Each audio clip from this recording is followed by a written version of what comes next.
శ్రీమద్ రామాయణ పారాయణం ఉత్తరకాండ ఉపోద్ఘాతం. శ్రీరాఘవం దశరథాత్మజమప్రమేయం సీతాపతిం రఘుకులాన్వయరత్నదీపం ఆజానుబాహుం అరవిందదళాయతాక్షం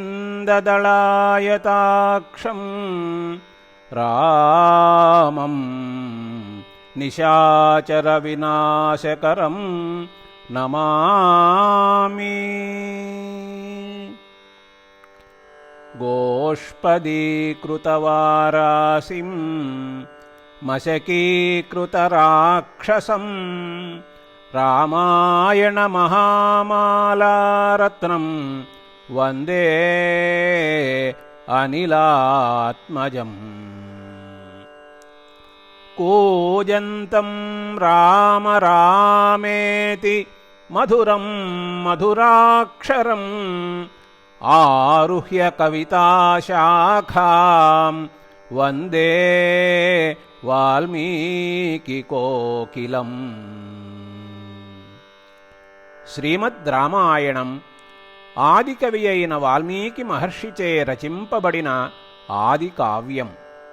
రామాయణం 7 కాండలతో కూడిన గ్రంథం, 24,000 శ్లోకములతో కూడిన ఉద్గ్రంథం, పరమ పవిత్ర గాయత్రీ మంత్రాక్షరములతో కూడిన పావన కావ్యం. ధర్మమూర్తి అయిన శ్రీరాముని సచ్చరిత్రం రమణీయం, కమనీయం, గణనీయం, శ్రవణీయం, మననీయం, సదా పఠనీయం.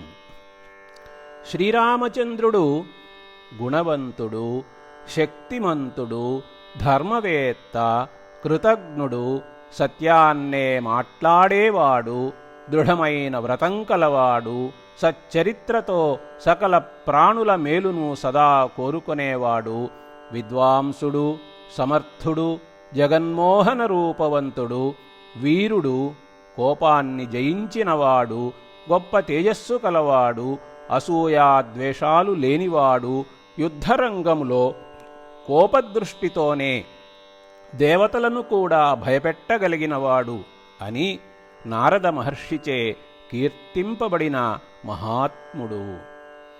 ఆదర్శవంతమైన పుత్రుడుగా, సోదరుడుగా, శిష్యుడుగా, మిత్రుడుగా, రాజుగా, భర్తగా, తండ్రిగా, దాతగా, ప్రాణదాతగా, వీరుడుగా, బోధకుడుగా, ప్రధానంగా ఆదర్శమానవుడుగా మెలగిన మహానుభావుడు ఆ అయోధ్యారాముడు. వేదవేద్యే పరే పుంసి జాతే దశరథాత్మజే వేదః ప్రాచేతసాదాసీత్ సాక్షాత్ రామాయణాత్మనా అనే సుప్రసిద్ధమైన శ్లోకం ద్వారా వేదముల ద్వారా ఎరుగబడివాడు పురుషోత్తముడు అగు విష్ణుమూర్తి దశరథ మహారాజునకు కుమారుడుగా అవతరించగా ఆ వేదమే ప్రచేతసుని కుమారుడైన వాల్మీకి మహర్షిచే శ్రీరాముని సచ్చరిత్రగా రామాయణంగా రచింపబడింది అనేది లోకవిదితము. చరితం రఘునాథస్య శతకోటి ప్రవిస్తరం ఏకైకమక్షరం ప్రోక్తం మహాపాతకనాశనం.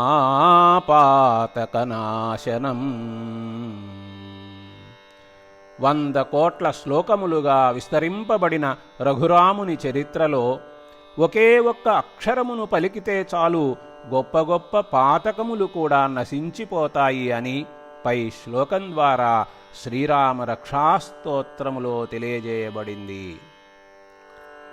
రాశబ్దోచ్చారమాత్రేణ ముఖాన్నిర్యాంతి పాతకాః పునః ప్రవేశభీత్యా చ మకారస్తు కవాటవత్. అనే శ్లోకం ద్వారా రామనామంలో మొదట ఉన్న రా అనే అక్షరాన్ని పలికితే మనలోని దోషాలన్నీ నోటి ద్వారా బయటకు వెళ్ళిపోతాయి. వెంటనే పెదవులు కలుపుతూ మా అనే అక్షరాన్ని పలకడంతో ఆ పాతకాలు మరలా లోపలకు ప్రవేశించవు అని రామకర్ణామృతంలో విశదీకరించబడింది. శ్రీరామ రామ రామేతి రమే రామే మనోరమే సహస్రనామ తత్తుల్యం రామనామవరాననే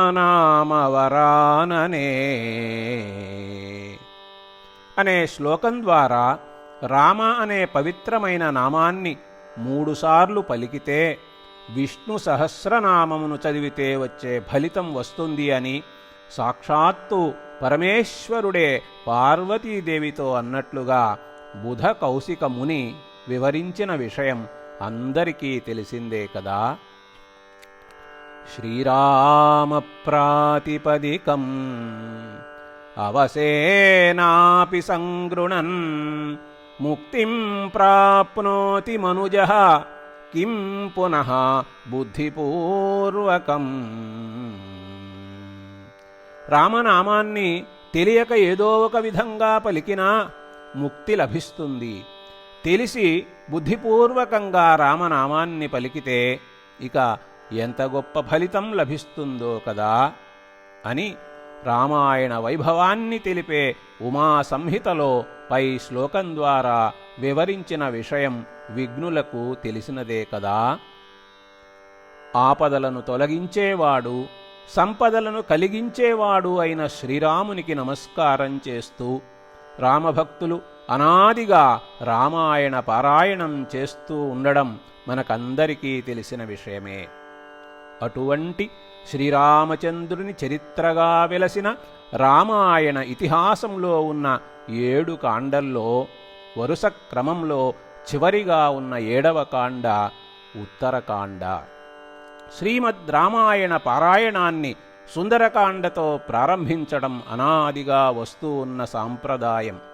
తరువాత బాలకాండ పారాయణం, తరువాత అయోధ్యాకాండ పారాయణం, తరువాత అరణ్యకాండ పారాయణం, తరువాత కిష్కింధాకాండ పారాయణం, తరువాత మరలా సుందరకాండ పారాయణం, తరువాత యుద్ధకాండ పారాయణం, ఆ తరువాత చివరిదైన ఉత్తరకాండ పారాయణం.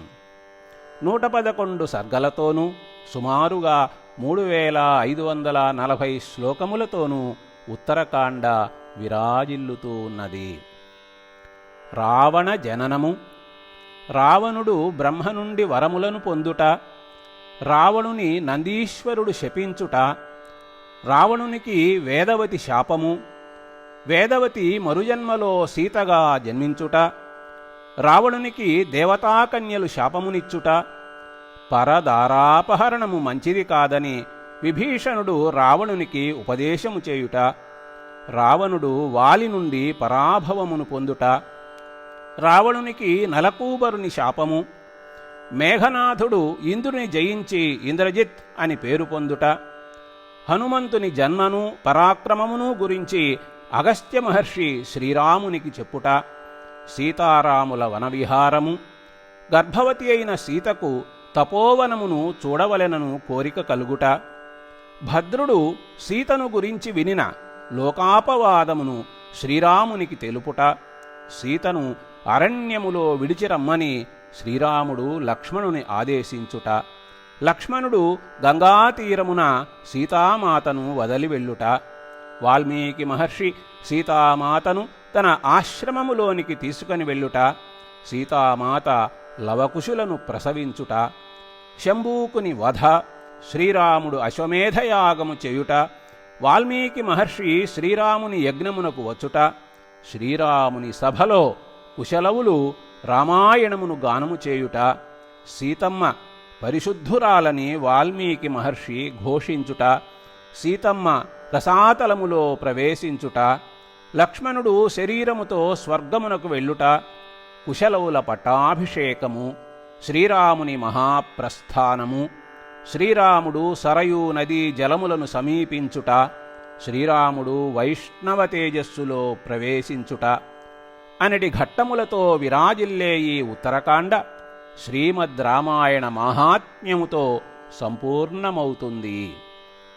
కష్టాలు తొలగడానికి, కార్యసిద్ధి కలగడానికి రామాయణ పారాయణాన్ని తాను చేస్తూ ఇతరుల చేత కూడా ఈ మహత్తరమైన శ్రీమద్ రామాయణ పారాయణం చేయించాలి అని సంకల్పించిన రామభక్తులు అమెరికా వాస్తవ్యులు అయిన శ్రీ అడవికొలను వెంకటేశ్వరరావు గారు, శ్రీమతి జ్యోత్స్న పుణ్య దంపతుల పుత్రరత్నం శ్రీ అడవికొలను రోహిత్ చక్రపాణి గారు, తన పితామహులు డాక్టర్ అడవికొలను చక్రపాణి మరియు శ్రీమతి కల్పవల్లి గార్ల స్మారకార్థం, మరియు తన మాతామహులు శ్రీ సరస్వతి వెంకటరామయ్య మరియు శ్రీమతి లక్ష్మీ గార్ల స్మారకార్థం శ్రీమద్ రామాయణం పారాయణం ఆడియో సీడీలను అనగా ధ్వని ముద్రణ సీడీలను సిద్ధం చేయడానికి సంపూర్ణ సహాయ సహకారములను అందజేసి ప్రోత్సహించడంతో ప్రస్తుతం